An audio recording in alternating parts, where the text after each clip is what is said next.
Hello students, IIT brain में आपका स्वागत। आज हम फिजिक्स में क्लास 12th के टॉपिक इमेज मेथड पर डिस्कस करेंगे। इमेज मेथड टॉपिक में हम किसी कंडक्टर के रिप्लेसमेंट में एक नए चार्ज को प्लेस करना सीखते हैं। क्या है इमेज मेथड, एक बार आप समझें। मान लीजिए ये एक इनफाइनाइट कंडक्टिंग प्लेन है और इस इनफाइनाइट प्लेन के सामने एक चार्ज पार्टिकल Q को प्लेस कर दिया गया है। तो जैसा कि हम जानते हैं कि इंडक्शन की प्रोसेस से इस कंडक्टर के फेस पे जो कि Q चार्ज की साइड है उसमें नॉन यूनिफॉर्मली चार्ज डेवलप हो जाएगा और electric field lines plus Q charge से इस इंडक्टर में डेवलप हुए माइनस चार्ज की तरफ कुछ इस तरह से मूव करेंगी। आप ध्यान देते रहें, ये लाइंस कुछ इस तरह से प्लस चार्ज से माइनस चार्ज की तरफ बनाई जाएंगी। यहां पर यह बात ध्यान दें कि इन लाइनों को मैं आर्बिट्रेरीली क्रिएट कर रहा हूं, अप टू मार्क स्केलिंग के साथ नहीं बनाया जा रहा है, फिर भी एक अप्रोक्सीमेट आइडिया के लिए लाइंस डेवलप की जा रही हैं। ये लाइंस इस मेटालिक कंडक्टर के सरफेस के परपेंडिकुलर होंगी। ये बात हम कंडक्टर्स की प्रॉपर्टीज से जानते हैं। कुछ इस तरह से प्लस Q चार्ज से इस कंडक्टिंग प्लेट तक इलेक्ट्रिक फील्ड लाइंस को बनाया जाएगा। इन लाइनों को इस सरफेस के परपेंडिकुलर क्रिएट किया गया है उस पोजीशन पर जब ये लाइंस इस कंडक्टर के बहुत क्लोज बनाई जा रही है। अब ध्यान दें, हम जानते हैं कि ये चार्ज नॉन यूनिफॉर्मली डिस्ट्रीब्यूटेड है इस कंडक्टर के सरफेस पर और ये कैलकुलेट कर पाना कॉम्प्लिकेटेड है कि इस कंडक्टर के सरफेस पे चार्ज का डिस्ट्रीब्यूशन क्या है। ऐसे में अगर किसी पॉइंट पर जो कि Q चार्ज के साइड है इलेक्ट्रिक फील्ड कैलकुलेट करने की कोशिश की जाए तो यह काफी कॉम्प्लिकेटेड कैलकुलेशन होगा। आप इस बात को समझते हैं।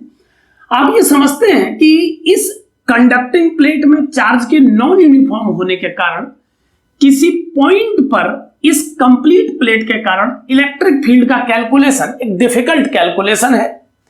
Q चार्ज के कारण इलेक्ट्रिक फील्ड कैलकुलेट किया जा सकता है इजीली, बट इस कंडक्टिंग प्लेन के कारण किसी पॉइंट पर इलेक्ट्रिक फील्ड का कैलकुलेशन डिफिकल्ट है।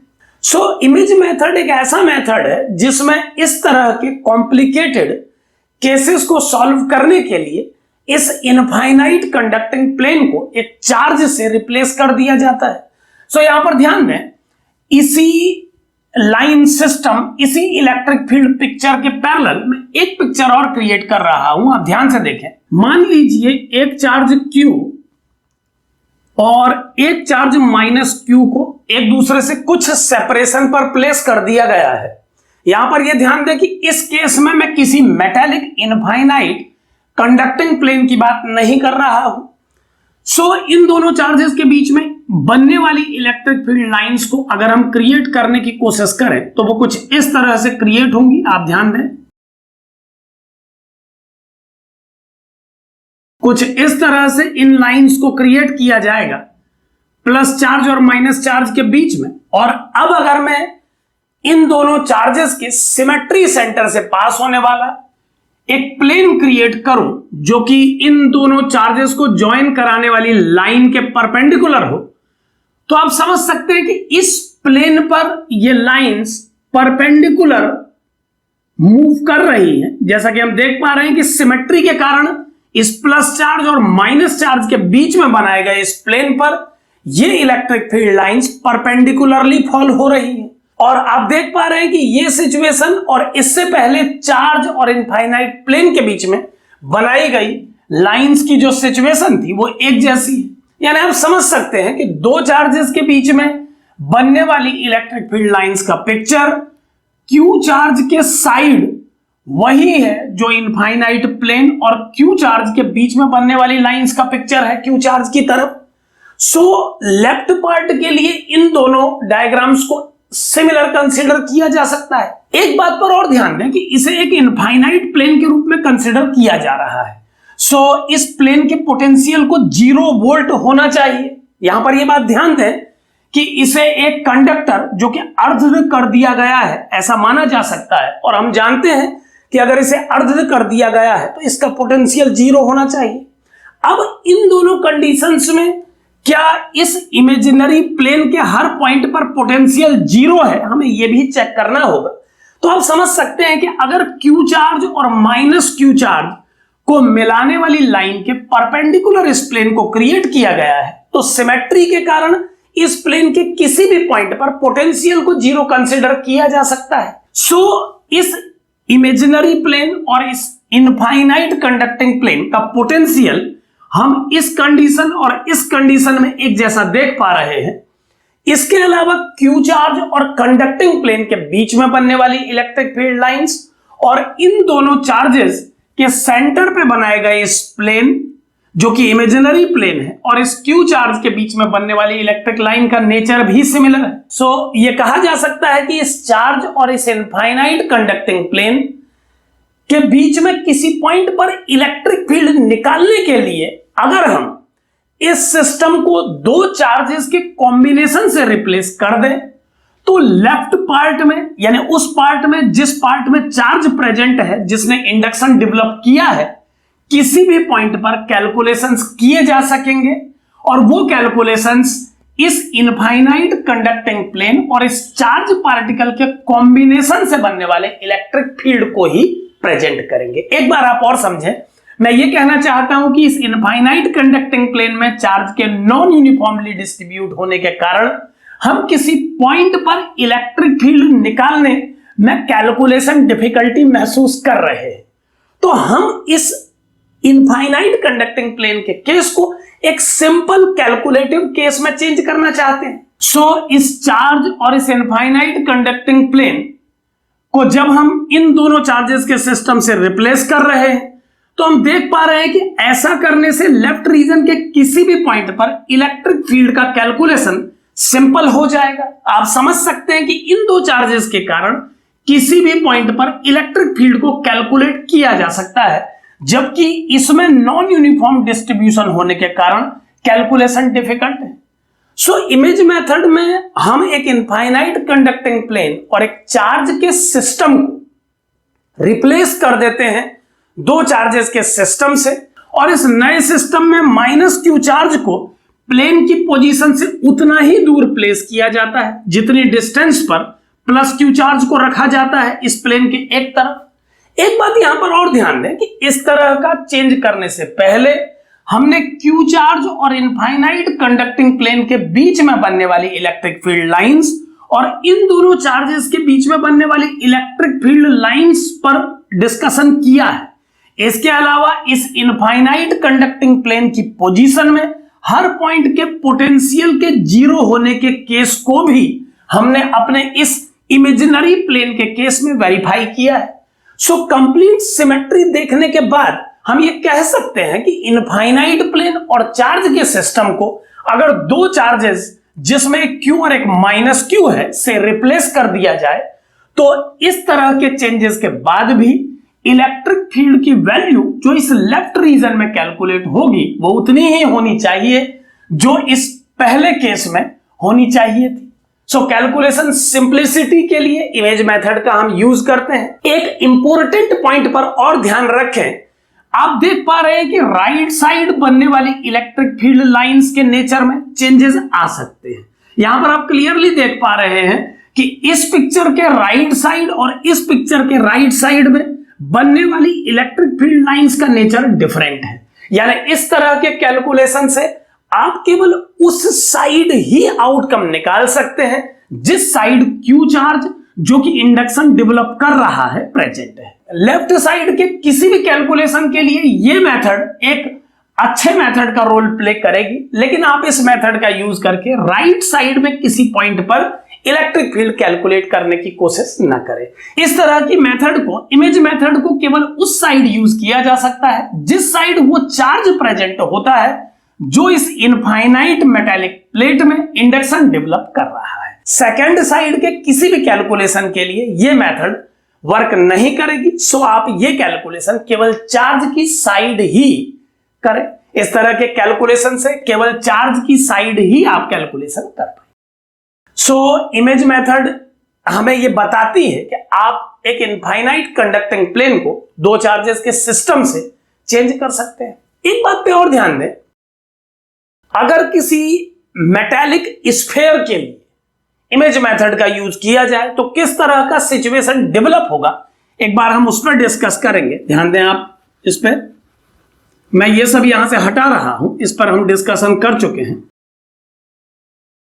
मान लीजिए ये एक कंडक्टिंग स्फीयर है और इसे अर्ध कर दिया गया है, यानी इसके किसी भी पॉइंट पर पोटेंशियल को जीरो कंसीडर किया जा सकता है।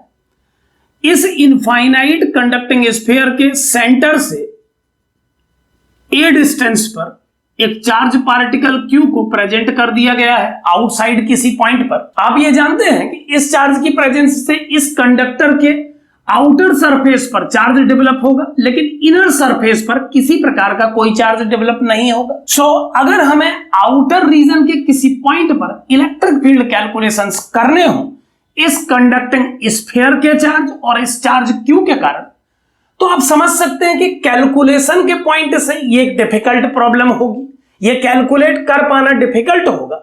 सो इस केस को भी इमेज मेथड से इजीली रिजॉल्व किया जा सकता है। एक बात पर ध्यान दें, चूंकि ये इनफाइनाइट कंडक्टिंग प्लेन का केस नहीं है, तो इसमें हम इमेज चार्ज को सरफेस से उतनी ही डिस्टेंस पर प्लेस नहीं कर पाएंगे जितने डिस्टेंस पर सरफेस से Q चार्ज को प्लेस किया गया है।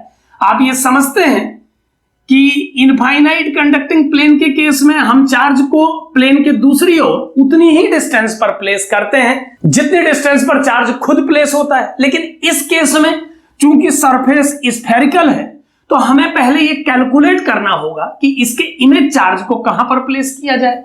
तो ध्यान दें, मान लीजिए इमेज चार्ज को सेंटर से B डिस्टेंस पर किसी पॉइंट पर प्लेस किया जा रहा है और उसका मैग्नीट्यूड Q डैश। यहां पर आप ध्यान दें, मैं Q डैश को प्लस या माइनस साइन के साथ नहीं ले रहा हूं। Q डैश का वैल्यू जो भी कैलकुलेट होना होगा वो खुद कैलकुलेट हो जाएगा, आप ध्यान देते रहें। अब सिचुएशन को हमने चेंज कर दिया है, हमें इस चार्ज और इस कंडक्टर के सरफेस पे डेवलप होने वाले चार्ज के कॉम्बिनेशन के कारण आउटर रीजन के किसी पॉइंट पर इलेक्ट्रिक फील्ड कैलकुलेशंस करने हैं। ऐसा करना कैलकुलेशन के पॉइंट से डिफिकल्ट है क्योंकि जो चार्ज इस कंडक्टर के सरफेस पर डेवलप हुआ है वो नॉन यूनिफॉर्म है और उसकी चार्ज डेंसिटी को निकाल पाना कैलकुलेटिव है, कम्बरसम है। सो इस चार्ज Q और इस चार्ज Q डैश को हम इस कंडक्टिंग स्फीयर और चार्ज के कॉम्बिनेशन के रिप्लेसमेंट के रूप में देख रहे हैं। आप यहां पर समझ सकते हैं कि इस Q चार्ज और Q डैश को चूंकि इस कंडक्टर और इस Q के रिप्लेसमेंट के रूप में लिया गया है, तो इन दोनों के कॉम्बिनेशन से एसोसिएटेड सभी कैलकुलेशंस वैलिड रहने चाहिए।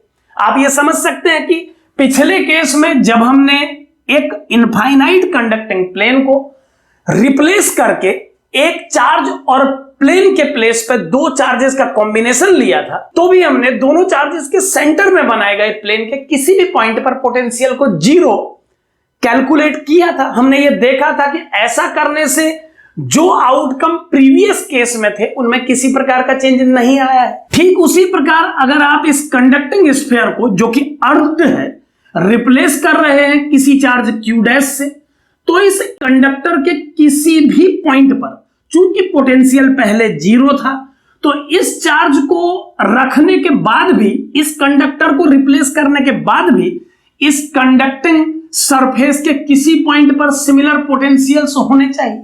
यानी इस चार्ज को इस तरह से चुनना पड़ेगा, ऐसी लोकेशन पर रखना पड़ेगा कि इसे प्लेस करने के बाद भी इस कंडक्टर के सभी पॉइंट्स पर पोटेंशियल की वैल्यू जीरो हो। ऐसा करने के बाद ही हम इस कंडक्टर को इस Q डैश चार्ज से रिप्लेस कर पाएंगे।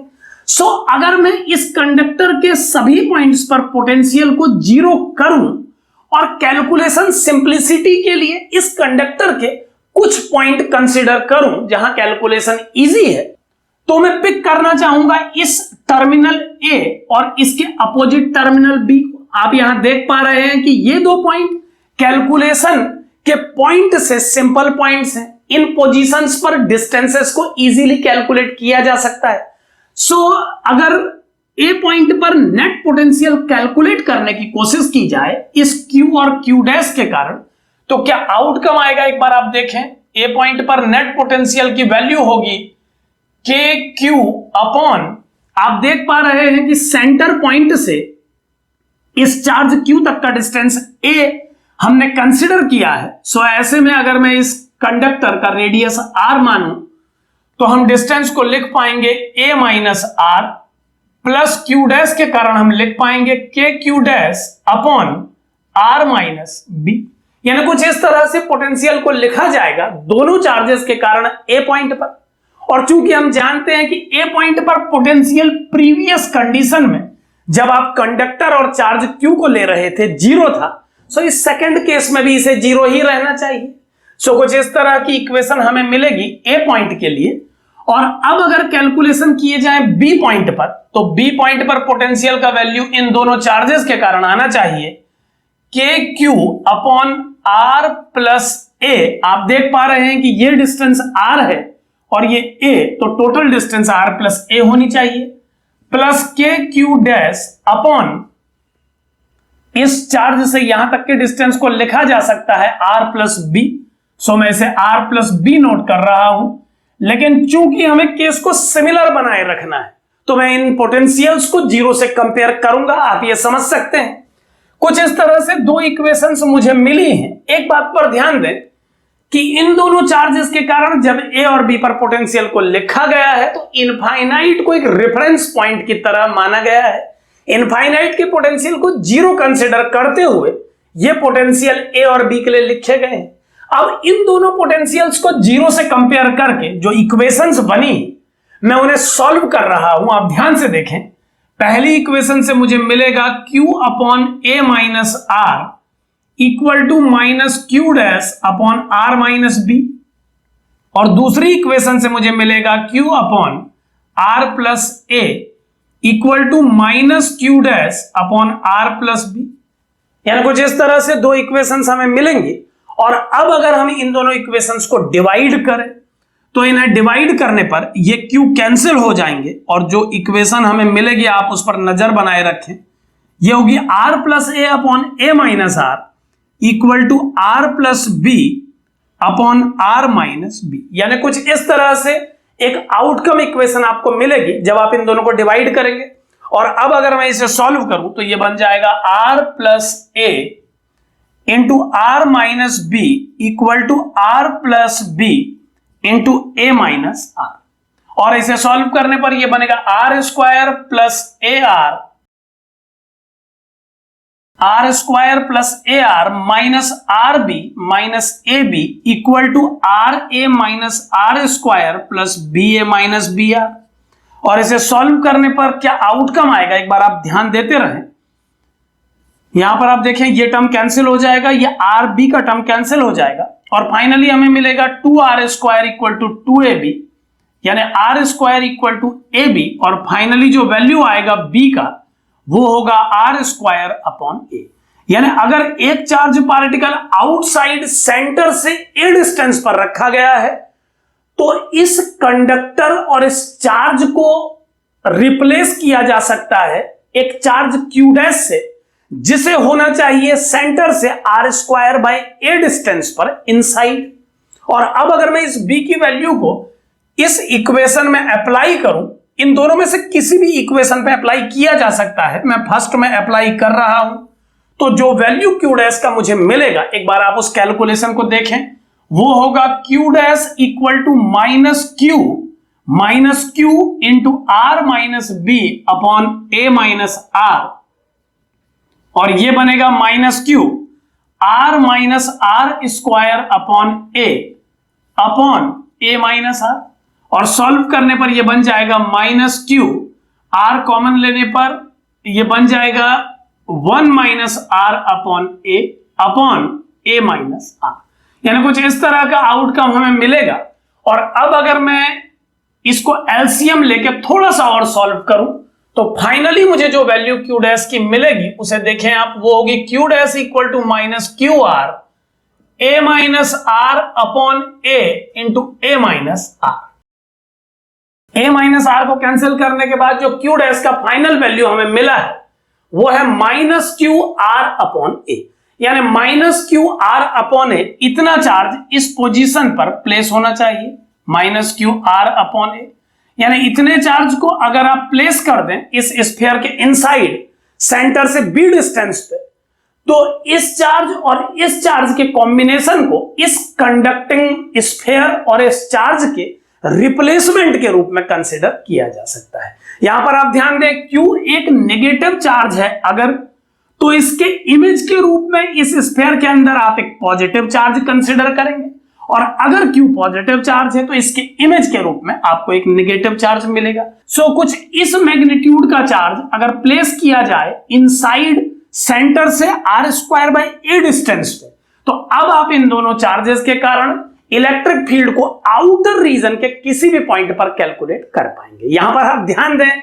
मैं ये बिल्कुल नहीं कह रहा हूं कि इस कंडक्टर को हटा के आप इस चार्ज को यहां पर रख लें और कहीं भी कैलकुलेट करते रहें, ऐसा नहीं कह रहा हूं। आप बार बार पॉइंट को समझें कि इस तरह के चेंज करने के बाद किसी पॉइंट पर कैलकुलेशन किया जा सकता है, लेकिन ये कैलकुलेशन वैलिड होंगे केवल कंडक्टर और दिए हुए चार्ज के बीच बनने वाले रीजन में। यानी इस तरह के कैलकुलेशन आप आउटर रीजन के किसी भी पॉइंट पर अप्लाई कर सकते हैं, लेकिन इस तरह के कैलकुलेशन से इनर रीजन पर कोई केस सॉल्व नहीं किया जा सकेगा।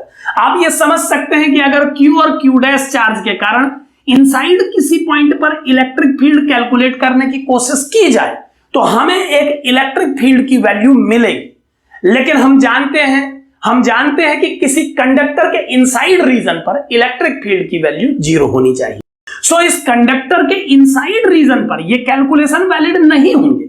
इस तरह के चेंजेस केवल उस रीजन पर कैलकुलेशन के लिए किए जाते हैं जो चार्ज Q और इस इनफाइनाइट कंडक्टर के बीच में होता है। सो आउटर रीजन पर ये कैलकुलेशन किए जा सकेंगे, Q और Q डैश के कारण नेट इलेक्ट्रिक फील्ड कैलकुलेट किया जा सकेगा, लेकिन इस तरह के कैलकुलेशन इनर रीजन पर एप्लीकेबल नहीं होंगे। एक बात यहां पर और ध्यान दें, ये सब मैं यहां से हटा रहा हूं, इस सभी को आप समझ चुके हैं। अगर किसी चार्ज Q को एक कंडक्टर के इनसाइड प्लेस कराया जाए और चार्ज Q को कंडक्टर के इनसाइड प्लेस कराने के बाद आउटर रीजन पर उसकी इमेज को कैलकुलेट करने की कोशिश की जाए, क्या केस है एक बार आप इस डायग्राम से समझें। मान लीजिए ये एक कंडक्टिंग स्फीयर है और इस कंडक्टिंग स्फीयर को अर्ध कर दिया गया है, इसके सरफेस पर पोटेंशियल की वैल्यू 0 है और आपने एक चार्ज Q को सेंटर से ए डिस्टेंस इनसाइड किसी पॉइंट पर प्लेस किया है और आपको कैलकुलेट करना है कि इस कंडक्टर पे डेवलप होने वाले चार्जेस के रिप्लेसमेंट के रूप में एक चार्ज को कहां प्लेस किया जाए और उसका मैग्नीट्यूड कितना हो। तो क्लियरली ये केस भी पिछले केस की तरह ही सॉल्व किया जाना चाहिए। आप समझ सकते हैं कि इस Q चार्ज की प्रेजेंस से इस इनर रीजन पर इस बार इलेक्ट्रिक फील्ड लाइन डेवलप होंगी। हम ये जानते हैं कि कंडक्टर की कैविटी में अगर चार्ज प्रेजेंट है तो इलेक्ट्रिक फील्ड लाइन उस रीजन में डेवलप हो सकती है।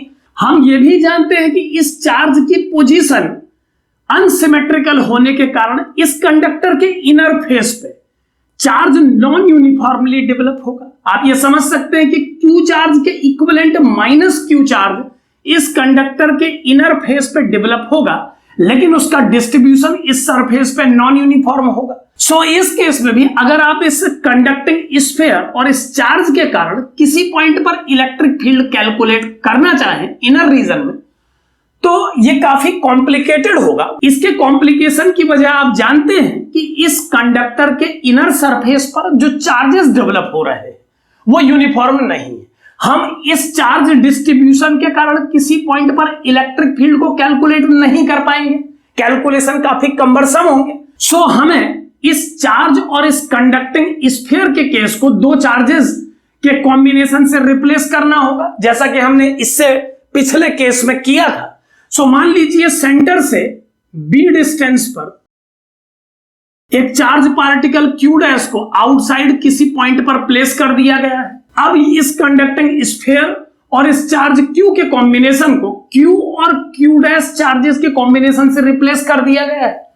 और अब इसके बाद के कैलकुलेशन ठीक वैसे ही होंगे जैसे कैलकुलेशंस हमने इससे पिछले केस में किए हैं। आप ये समझ सकते हैं अब हमें इन दोनों चार्जेस के कॉम्बिनेशन को कुछ इस तरह से क्रिएट करना होगा, इस चार्ज के मैग्नीट्यूड को और इस डिस्टेंस b को कुछ इस तरह से अरेंज करना होगा कि इस कंडक्टर के सरफेस के किसी भी पॉइंट पर पोटेंशियल को जीरो किया जा सके। चूंकि हम जानते हैं कि इस फ्रंट पॉइंट और इसके अपोजिट बनने वाले इस पॉइंट पर कैलकुलेशन सिंपल होते हैं क्योंकि डिस्टेंसेस इजीली कैलकुलेट हो जाती हैं। ऐसा हमने पिछले केस में भी किया था। सो इन दोनों पॉइंट पर पोटेंशियल की वैल्यू को कैलकुलेट करके उसे जीरो से कंपेयर करके, जैसा कि इससे पहले हमने किया था, इस केस को रिजॉल्व किया जा सकता है। क्या इक्वेशंस बनेंगी एक बार आप उन्हें देख सकते हैं।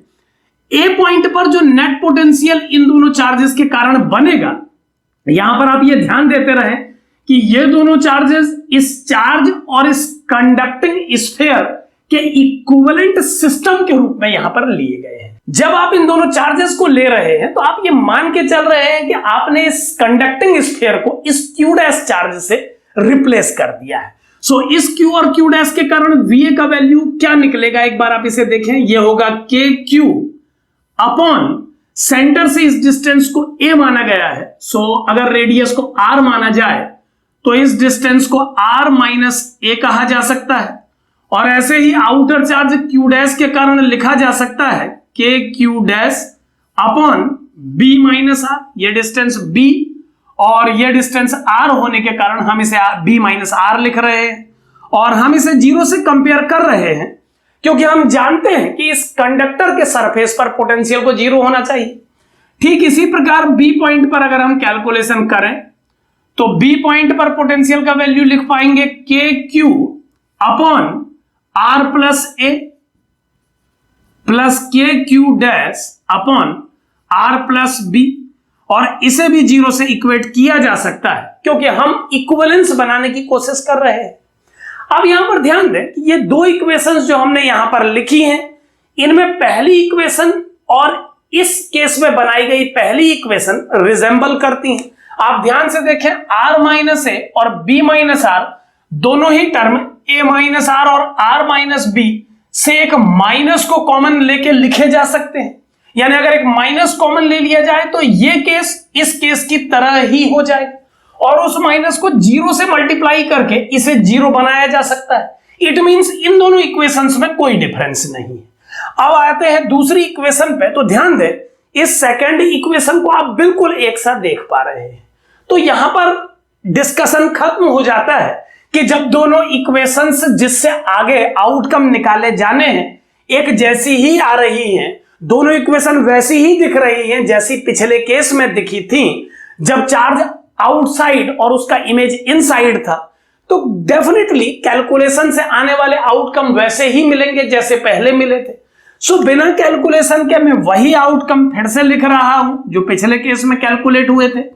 B का वैल्यू कैलकुलेट हुआ था R स्क्वायर अपॉन A और Q डैश का वैल्यू हमने कैलकुलेट किया था minus Q into R upon A। सो इस केस में भी इन्हीं दोनों फॉर्मूलों को यूज किया जा सकता है। यानी अगर चार्ज इनसाइड प्लेस किया गया है तो उसकी इमेज को आउटसाइड इन फॉर्मूलों के अकॉर्डिंगली रखा जाना चाहिए और अगर चार्ज आउटसाइड प्लेस है तो इन्हीं फॉर्मूलों के अकॉर्डिंगली उसकी इमेज को इनसाइड रखा जाना चाहिए। यानी दोनों ही केसेस में एक जैसे ही फॉर्मूले अप्लाई किए जा सकते हैं। सो अगर चार्ज कंडक्टर के इनसाइड प्लेस है तो इमेज आउटसाइड, और अगर चार्ज आउटसाइड प्लेस है तो उसकी इमेज इनसाइड होनी चाहिए। एक बात पे यहां ध्यान दें आप लोग कि इस केस में हमने चार्ज को इनसाइड प्लेस किया है, सो इन कैलकुलेशंस को केवल इनसाइड रीजन के लिए ही यूज किया जा सकता है। यानी ध्यान से समझे कि इन दोनों चार्जेस से अगर हम इनसाइड रीजन के किसी भी पॉइंट पर इलेक्ट्रिक फील्ड कैलकुलेट करते हैं तो वो इलेक्ट्रिक फील्ड उतना ही होगा जितना इलेक्ट्रिक फील्ड डेवलप होता अगर हम इस कंडक्टिंग स्फीयर के चार्ज और इस चार्ज Q के कारण कैलकुलेट करते। लेकिन आउटर रीजन पर इस तरह के कैलकुलेशन एप्लीकेबल नहीं होंगे। ये बात आप ध्यान दें कि इस तरह के कैलकुलेशन केवल चार्ज जो इंडक्शन डेवलप कर रहा है और जिस सरफेस पे इंडक्शन डेवलप हो रहा है उन दोनों के बीच के रीजन में ही अप्लाई किए जाते हैं। सो आप इस चार्ज Q और Q डैश के कारण इनर रीजन के किसी भी पॉइंट पर इलेक्ट्रिक फील्ड कैलकुलेट कर सकते हैं, लेकिन आउटर रीजन पर इस केस में ये फॉर्मूले अप्लाई नहीं किए जा सकते। एक बात पे और ध्यान दें, स्टूडेंट के माइंड में कई बार आता है कि सर हमने कैलकुलेशंस A और B पॉइंट को लेके किए हैं, तो क्या अदर पॉइंट्स पर भी पोटेंशियल के जीरो होने की कंडीशन सेटिस्फाई होगी? तो आप ध्यान दें कि बिल्कुल इस सरफेस के किसी भी पॉइंट पर पोटेंशियल के जीरो होने की कंडीशन सेटिस्फाई होगी। हमने इन दोनों पॉइंट्स को चुना था केवल कैलकुलेशन सिंप्लिसिटी के लिए। सो इस बात को वेरीफाई करने के लिए मैं एक बार किसी अदर पॉइंट पर जहां पर कैलकुलेशन इजीली किया जा सकता है आउटकम निकाल रहा हूं। आप ध्यान देते रहें, मैं ये सब यहां से हटा रहा हूं। इन सभी कैलकुलेशंस को आप समझ चुके हैं।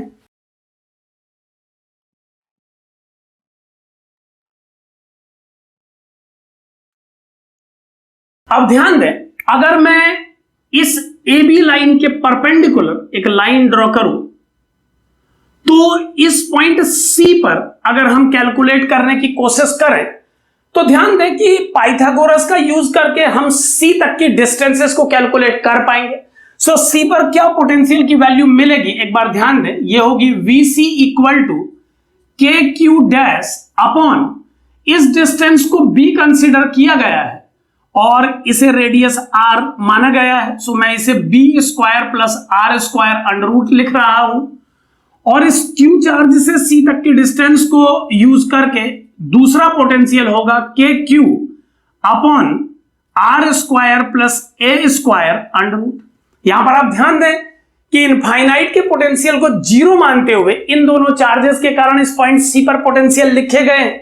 और अब अगर मैं B और Q डैश का वैल्यू अप्लाई करूं इस फॉर्मूले में तो ये बनेगा K minus Q R upon A under root R to the power 4 upon A square plus R square plus KQ upon under root R square plus A square.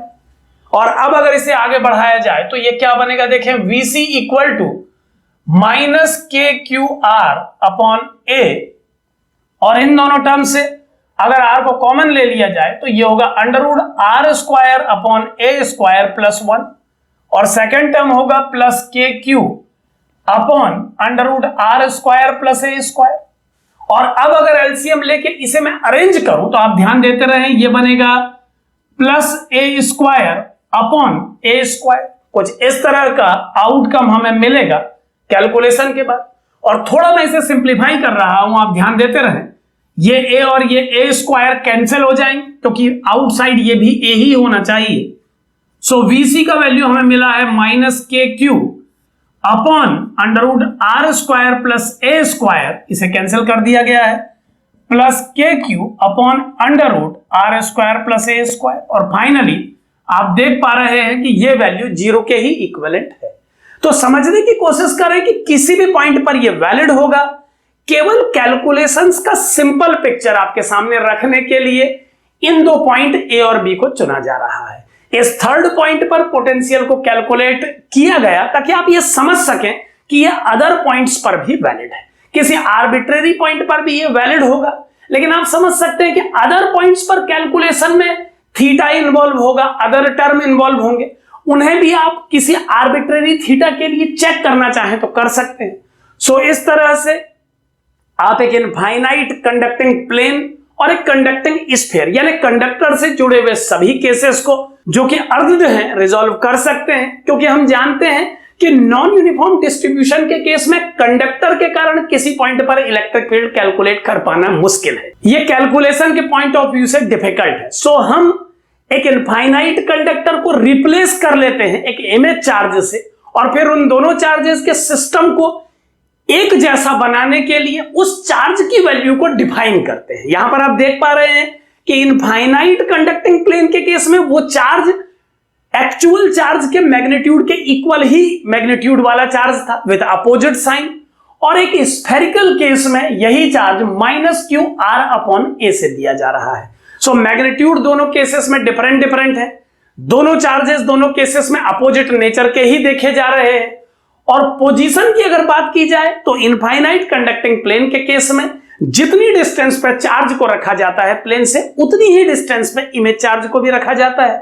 लेकिन spherical cases में इसके लिए B = r² a फॉर्मूले को use किया जाता है। आप समझ सकते हैं कि अगर a का वैल्यू रेडियस से ज्यादा होगा तो b का कम होगा, और अगर a का वैल्यू रेडियस से कम होगा तो b का ज्यादा होगा। इसका अर्थ यह है कि अगर चार्ज स्फीयर के इनसाइड प्रेजेंट है तो इमेज आउटसाइड प्रेजेंट होगी, और अगर चार्ज आउटसाइड है तो उसकी इमेज इनसाइड होगी। एक फाइनल पॉइंट पर और बात करना चाहूंगा, हालांकि मैं पहले भी बता चुका हूं कि अगर आपका मेन चार्ज इनसाइड रीजन में प्रेजेंट है तो आप केवल इनर रीजन के कैलकुलेशंस के लिए ही इमेज मेथड का यूज करेंगे, और अगर आपका चार्ज आउटसाइड रीजन में प्रेजेंट है तो केवल आउटर रीजन के कैलकुलेशन के लिए ही आप यूज करेंगे इमेज मेथड को।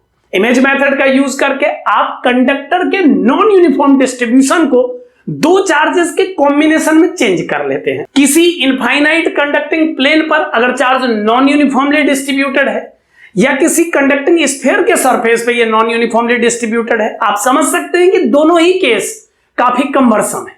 इन नॉन यूनिफॉर्म डिस्ट्रीब्यूशंस के कारण किसी पॉइंट पर इलेक्ट्रिक फील्ड निकाल पाना मुश्किल है। लेकिन इस रिप्लेसमेंट के बाद, इमेज चार्ज को यूज करने के बाद, जब आपने इस स्फेरिकल कंडक्टर के सरफेस पे बनने वाले नॉन यूनिफॉर्म डिस्ट्रीब्यूशन को एक चार्ज से रिप्लेस कर दिया, तो इन दोनों चार्जेस के कारण अब किसी भी पॉइंट पर इलेक्ट्रिक फील्ड केवल डिस्टेंस की वैल्यू पता होने पर निकाला जा सकता है। सो इस तरह से इमेज मेथड का यूज करके आप एक कंडक्टर के सरफेस पे नॉन यूनिफॉर्म चार्ज डिस्ट्रीब्यूशन को एक चार्ज से रिप्लेस कर लेते हैं। और कुछ केसेस में इसीलिए कह रहा हूं क्योंकि अभी भी अगर हम इन दोनों चार्जेस के कारण किसी पॉइंट पर कैलकुलेशन करते हैं तो आपको इस केस में दोनों को वेक्टोरियली सम करना होगा। सो एंगल से रिलेटेड कुछ कैलकुलेशंस अभी भी होंगे, लेकिन स्फेरिकल कंडक्टर के केस में जो नॉन यूनिफॉर्म चार्ज डिस्ट्रीब्यूशन की प्रॉब्लम थी उसको इमेज मेथड से कुछ हद तक सॉर्ट आउट किया जा सकता है। सो इस तरह से इमेज मेथड का यूज करके आप कैलकुलेशंस सिंप्लीफाई कर सकते हैं। उन केसेस में आप इसे यूज करेंगे जो कंडक्टर से एसोसिएटेड है, ऐसे कंडक्टर्स जो अर्ध्ड हैं, और इस तरह के कैलकुलेशन केवल आप उस फेस पे, उस रीजन पे ही कर पाएंगे जिस रीजन में आपका चार्ज प्रेजेंट है। यानी चार्ज और इनफाइनाइट कंडक्टर या कंडक्टिंग स्फीयर कह लीजिए के बीच में जो रीजन बनता है, केवल उसी रीजन में इस तरह के कैलकुलेशन वैलिड हो पाएंगे। सो इन फॉर्मूलों को याद करके आप इस तरह के प्रॉब्लम्स को सॉल्व करने की कोशिश करें। Thank you.